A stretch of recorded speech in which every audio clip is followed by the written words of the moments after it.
定期会购买，因为会需要用到。我们家里大概存2-3罐啦，但没有到囤货那个 level。对，没有，只是有多买一些而已。不太知道，完全不知道，完全不知道，完全不知道。台酒，还有台糖。一天的产能可以达到12万瓶以上，我们一定会全力的配合政府防疫的措施，做出最大的努力，让酒精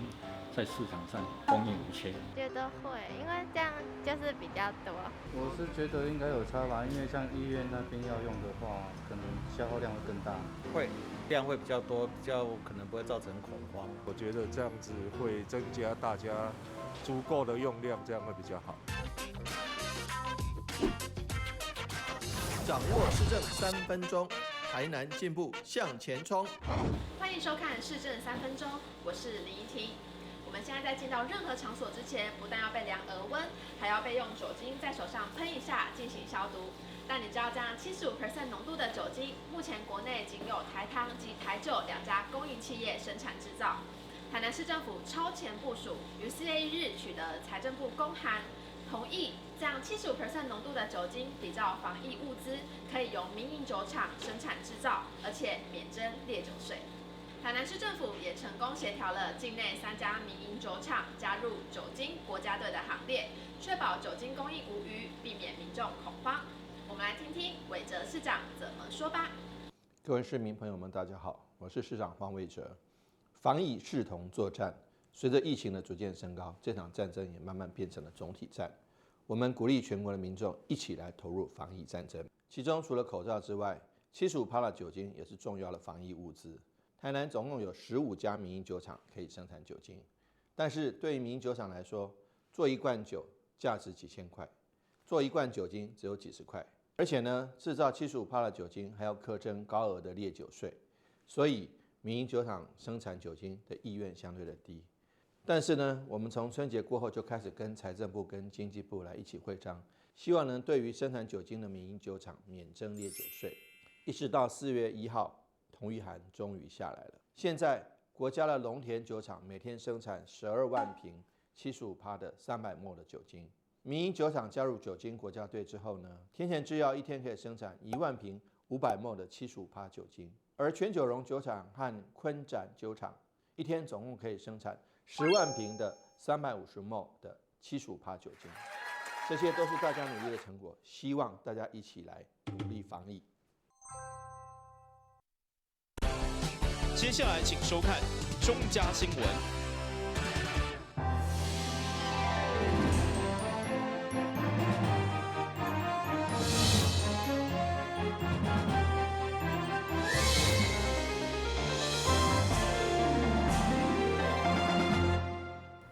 大家好，我是陈碧纯，欢迎收看4月10号礼拜5的中嘉台南地方新闻。为了疏解第一线防疫人员的压力，市长黄伟哲特别号召退休的医护人员、甲药师来投入医疗的行列，协助防疫工作。市长嘛感谢因愿意在国家有难的时阵站出来，代表全体市民向因说道谢。为了舒缓第一线防疫人员的压力，市长黄伟哲号召退休的医护以及药师人员会当重回医疗行列。协助防疫工作，台南市医师工会理事长陈相国便开始联系中医师、气科医师、药师、护理师等工会，邀请退休的前辈会员共同来协助防疫。上次有一次市长打电话给我说，向伟市长，那我们第一线的医护人员跟我们防疫人员人力都不够，那可不可以由我来号召各工会的退休的医护人员加入我们这个防疫的行列？那我想说，好，这是一定要做的事情，所以那时候我就请我们的牙医师工会、中医师工会、药师工会、药生工会、护理师工会等等，请他们各个理事长都能够号召已经退役的这些医护药的前辈们能够加入这个防疫的行列，结果真的得到很多很热烈的回响了哈。看到遐尔侪人愿意出来协助。台南市长黄伟哲嘛代表所有市民向因表达感谢。感谢这个社会上是充满爱心的，感谢我们一些资深的医护人员、药师，还有许多的医疗相关工作者，他们都愿意这重新踏入这个防疫的最前线那这点我们是非常非常感念他们的。除了感谢之外，还是感谢。那我们也希望说，由于他们的加入，我们医护人员的士气更高，我们市民朋友们这个自主健康维护的这个意识更高。居家隔离的人不要再趴走然后这个社会群体发挥制约的力量，能够让台湾安然度过这一段防疫的艰困期。那也希望说大家一起来保护台湾，守护台湾。武汉肺炎全球确诊人数已经突破130万人，美国以及欧洲各国感染人数嘛持续增加，而医护人员不足可能会造成医疗体系崩坏。因此，全世国家拢会号召退休的医疗人员重返工作岗位，扩大防疫能力。市府照镜美国，超前部署，号召退休的医护人员做伙来加强咱市的防疫力量。台南新闻张硕伟采访报道。因应肺炎疫情，安平图书馆特别设立一台紫外线除菌机，让民众伫照册了后会当做消毒。每一届会当消毒3本册，而且只要30秒，要让民众安心读册。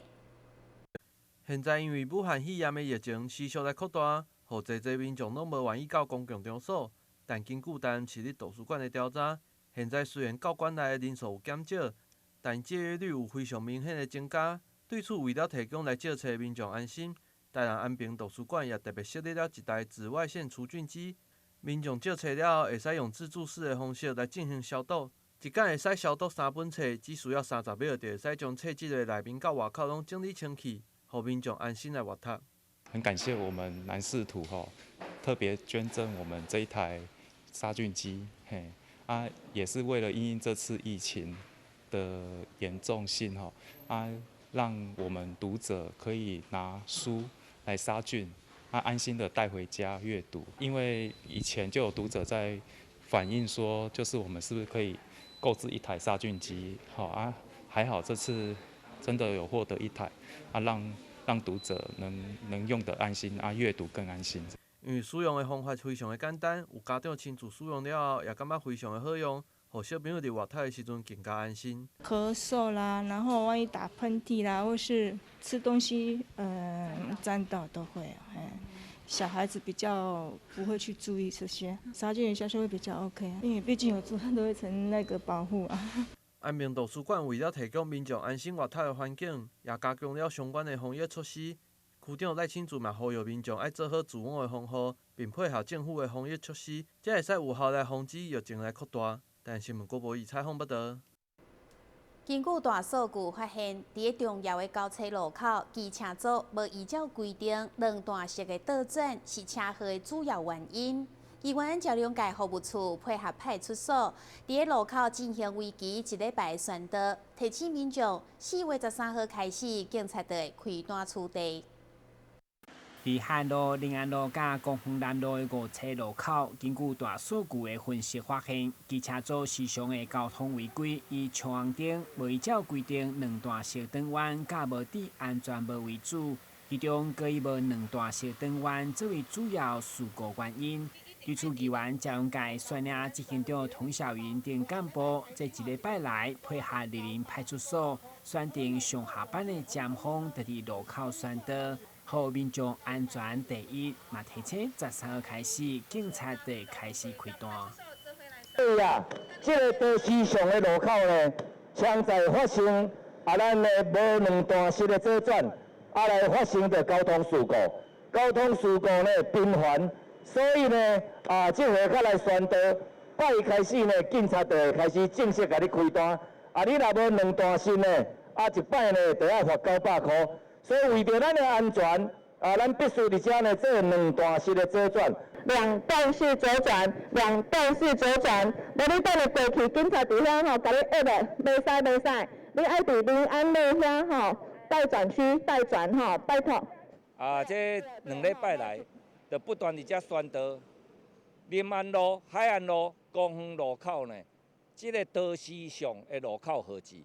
必须要骑机车的用路人呢。你爱做两段式的左转，虽然你对海岸路来，但你要光丰南路，你爱停伫遮等光丰南路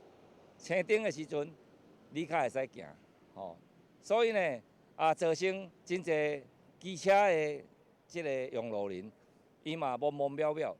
阮伫遮宣导即正10天来，会使讲呢，林安路青顶，伊讲伊遮嘛会使走，吼。所以伫安尼情形下，发觉号志小可有问题，所以阮会阁邀请交通局呢来调整高雄南路即个号志呢，是毋是爱加设一个，互即个机车甲汽车分离？议员进一步表示，因伫这一礼拜来观察民众对3城外违规，到今仔日已经降到2城。不过因相信，也是有侪民众并无清楚，特别对临安路要挖到高雄南路，会习惯性看青顶的地形，容易违规。民众的反应都是因为打开西补萨萨。经过我们的宣导之后，他们比较了解说要怎么转，然后看哪一个号志，就是要看临安路的号志，红绿灯，然后拜托用路人要小心。宣导期间，服务团队嘛发现机车族也是依照公布来代转，不过一个收队也是有人会有侥幸的心态伫遮倒弯，所以提醒民众为了安全，嘛为了一张罚单900块的份上，也是要好好遵守规则。台南新闻顾文吉和乔邦采访报道。经济部公告，工厂管理府的发规范无登记的工厂，伫个28类地区袂当申请纳管，引起一寡持有临时登记的工厂，烦恼积极改善设备，要拼申请特定工厂登记的努力，变成做白工，所以向议员柯友玲甲陈义珍陈情寻求协助。因为中央公布了工厂管理辅导法，要将原本有临时执照也则是无合法的工厂来做转型，也则是就地合法。但因为规定当中有28类的区域无法度申请纳管，其中农产业群聚地区也引起部分工厂业者的烦恼。这段时间积极配合政府的规定后，如果因为这个地区无法度纳管，最后会互因变作违法的工厂。也因为台南被划分的农产业群聚地区是全国第2，有20外间的工厂受到影响。对此，因也向议员来订正。10号上午，议员柯友玲甲陈义珍也召开记者会，并邀请相关单位来进行讨论。因卖已经有临时工厂登记证的合法工厂，它虽然是违章，但是它某种角度是我们政府容许。还有包括未登记工厂，但是它是在109年5月20号之前属于低污染地区的话，如果是归属低污染地区的，那低污染的状况，那当然要辅导迁厂。这个东西都是有法令具有的一个明定，他的意思就是说，如果6月2号这一个截止日，小郭大哥这业主因的这个经营3星伫这个农产业的群聚区里面无法度伊就变得对合法立刻变为违法，违法了公司本地有一个假望，讲要申请一般工厂，去做变更，结果佫变做袂使。袂使的时阵，咱政府也无法度收到这个相关的迄个费用，对无？这变个有一个费用，对无？然后工厂又必须面临解散、员工生计的问题，然后土地拆除，对吧？这都会有相当的问题。但是属于污染的一个产业，必须辅导全厂拆除的，这我们是认同政府这么做的啦。我们也是呼吁说，中央其实包括陈亭妃委员会在中央要求。相关的单位，这个时程上其实一定要再延后哈，因为6月2号这看起来一定是对很多的这些业者来说，现在已经行李就拍折了哈，那这个时间的压力，我想对大家来讲都是双重的一个打击啦哈，所以我想这个部分陈亭妃委员也特别交代说，这个部分他一定在中央会要求哈，因为6月2号这个期限看起来对大家来讲时间是非常紧张的哈，那另外。刚才诱人议员提到说，就是这个农产业群聚地区的这个地方哈，其实主管机关有解释说，这个零灯工厂可能包含在内哦。那其实这个部分就会影响到这些相关的已经在这边，其实他已经在申请这个临时工厂登记，已经有这个在申请这个工厂登记证的这些业者们，其实对他们来讲是非常的影响非常的大哈。那我想这个部分在中央也会要求去做一个检讨跟改进哈。那也期待说透过今天大家的讨论哈，那我们也会整出一些具体的方向，那我们提供给不管是地方政府、中央政府做一个参考。现场也有业者亲自到场，向政府表达因的烦恼。因为我们也是那个临时场灯有登记也是在内。现在就是它的到期日是6月2日，我们要去办这个特登，结果就是碰到这个农业群聚特定区，那个往后的这些步骤我们也不晓得到底要怎么走，因为前面都已经过了，配合政府都把这些什么建设都弄下去，结果要转特登的话，就变成没路可走，而且现在经济又不好，而且还有像如果不能继续生存下去的话，像一些我们的那个员工一些还有牵扯到很多，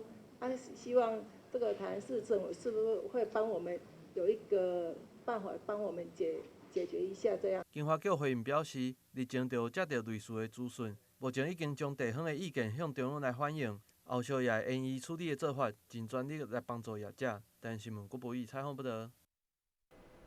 咱先休困一下，马上回来新闻现场。跟我们一起走进阅读森林吧！我们将阅读分成6大主题。首先邀请到新时代作家杨富敏、江娥、李炳书、阿春爸、IG 作家，来到台南爱读册节目中与您见面。敬请锁定每晚8点半第3公用频道。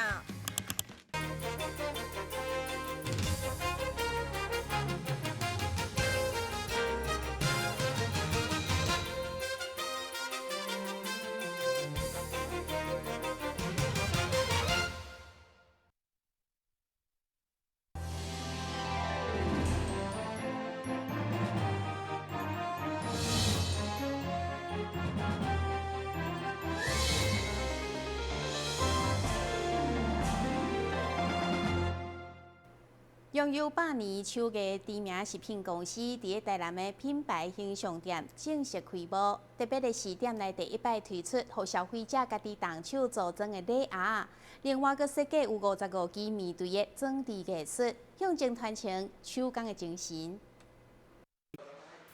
拄好伫疫情的时期，经过2个月整修，全台知名食品公司伫台南东区的店面正式甲市民见面。900平空间，主要有多样化的中式食点心甲伴手礼，包括该品牌副牌，嘛是20年来第一摆共齐伫店内设立。全新的商品设计充满法国精品的质感。当然，该店虽然伫台北起家，不过全新的形象店却是设伫台南。其中上特别的是，消费者对选买甲包装拢当家己动手组装。提供专属的送礼心意，得到民众好评。我觉得很好因为以往可能包装礼盒上面都是制式化的，可是有可能我们对亲朋好友送礼的时候，其实会很想要拿一些很当地代表的特色，然后所以我觉得这次有这样自主礼盒的方式，我觉得蛮好的，因为你可以拿到就是当地文化特色的一些小卡片，然后附在礼盒上面当伴手礼，我觉得就是亲朋好友收到了就比较可以感受到你的心意这样子。其实大概30年前，国运踏出大台北商圈，第一个选择的就是在台南这个地方。所以我们在这个地方，今天大家可以看到，这个算是我们新一代的这个品牌形象店的部分。其实一方面也是希望能够照顾南部的消费者，另一方面也是感谢台南乡亲一直对国营品牌的照顾就对了。所以你可以看到我们这边做了一些不同的改变。我们这边有2个比较不一样的地方，第一个是我们这边提供了伴手礼的这个自主礼盒，还有包装的服务。因为国营这几年一直强调的是，我们是一个传达情谊的品牌，所以我们希望透过包装礼物、手写卡片的这个过程来强调这个情谊的传达。另外一个拉法颂这个品牌也是国营的另外一个品牌，强调的这个纯西饼的部分。那拉法颂已经到现在已经20年了，所以我们也在这个地方，在台南门市首度做一个店中店的形态，希望透过完整的空间，让消费者能够视觉的去感受到郭元益跟拉法颂2个品牌的差异性。当然，业者为了等客因招牌所配100年手工技艺，伫店内外都有面推的装置艺术，以原比例呈现，象征传承因手工的精神。郭营台南门市的部分，其实在谈的其实就是一个酥皮的概念。那郭营的酥皮其实都是一根一根一颗一颗都是用手工擀制的，所以我们特别把这个擀面棍的部分去呈现郭营酥皮这个手工制作的感觉。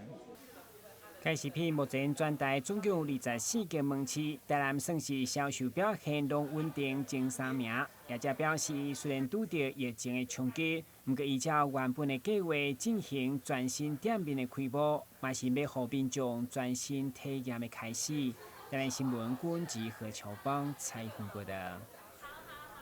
现代社会真侪人会使用 FB 或者是 IG 来抒发情绪。律师表示，伫个网络的世界，有真侪牵涉到诽谤、著作权等等法律的问题，因为资讯非常的多，专家嘛建议唔通乌白转传消息，一定爱先查证。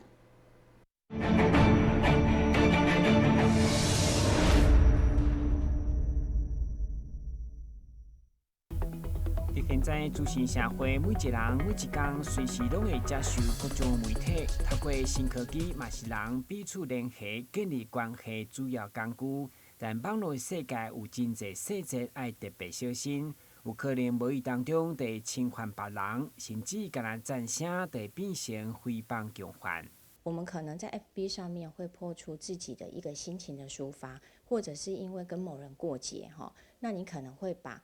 特定的事情呢会po在网络上，但是大家要小心哈，就是说在网络上po文呢，如果你有涉及到呢这个诽谤到别人呢，这个部分呢就会有构成刑事上的一个诽谤罪哈。那即便上你没有去指名道姓是某某某，但是如果别人呢有去注意到，或者是别人可以猜得到这个人是指谁，一样是会有处罚的。另外，咱有可能伫网络看到这篇文章写了袂歹，相片翕了真赞，想要摕来用。律师提醒大家，唔通随便下载使用，小心侵犯著作权。当然嘛，因为网络资讯复杂，假消息满满是，所以阅读任何新闻一定要学习抱着怀疑的心，并且查证。我还是建议，就是说，所有的乐听众习惯上，就是说，当你看到相关的讯息，先保持一个怀疑的态度啦，这是不是真的？那另外一个就是说，当你怀疑这个讯息的时候，你就可以去查证，就是我们有时候讲叫让子弹飞一回。好，那在这个过程里面呢，你就可以去看说，有没有其他相关的讯息在讲这件事情。那如果它只是一个单一的，那这个你更需要去质疑，所以我们可以去求证。如何判断资讯精选资讯来源，做一个正确阅听众，已经是一种趋势流行。台湾新闻军及林英根专题报道。新闻最后，赶快来关心气象。